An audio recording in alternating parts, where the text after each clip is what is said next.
Next topic आपका Newton's law of motion and their application in sports. Newton के पर जो गति के नियम हैं और खेलकूद में उनका प्रयोग। फर्स्ट आपका लॉ ऑफ इंटीरिया यानी जड़त्व का नियम। It is the first law of motion. यह गति का पहला नियम है। According to this law a body at rest will remain at rest and a body in motion will remain in motion at the same speed and in the same direction unless acted on by an external force।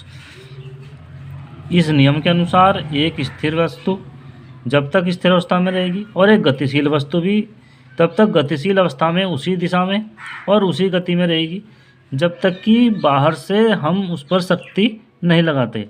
यानी चाहे वह स्थिर अवस्था में हो या वह गतिशील अवस्थाओं में हो, वो तब तक अपनी उसी अवस्था में रहेगी जब तक कि हम उस पर बाहर से कोई शक्ति नहीं लगाते।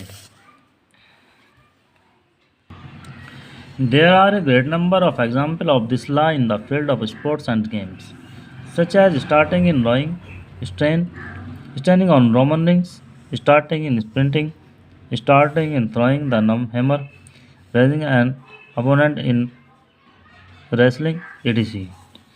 खेलों के क्षेत्र में इस नियम के अनेक उदाहरण हैं, जैसे नाव खेलना और स्टार्ट लेना, रोमन रिंग्स का प्रारंभ करना, जो स्प्रिंट दौड़ है उनमें स्टार्ट लेना, हैमर थ्रो का प्रारंभ करना और कुश्ती में विरोधी को उठाना आदि।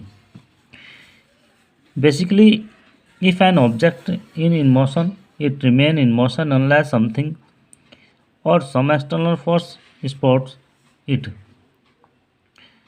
मूल रूप से यदि एक वस्तु गति में होती है तो यह तब तक गति की अवस्था में ही रहती है जब तक कि कोई चीज़ या बाहरी वस्तु उसे नहीं रोकती।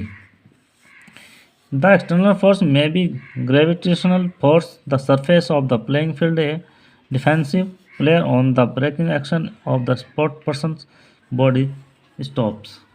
बाहरी शक्ति और गुरुत्वाकर्षण की शक्ति, खेल मैदान की जो सतह है, जो सरफेस है, एक रक्षात्मक जो खिलाड़ी है या खिलाड़ी के शरीर को रोकने के लिए या उसे ब्रेक लगाने की क्रिया हो सकती है।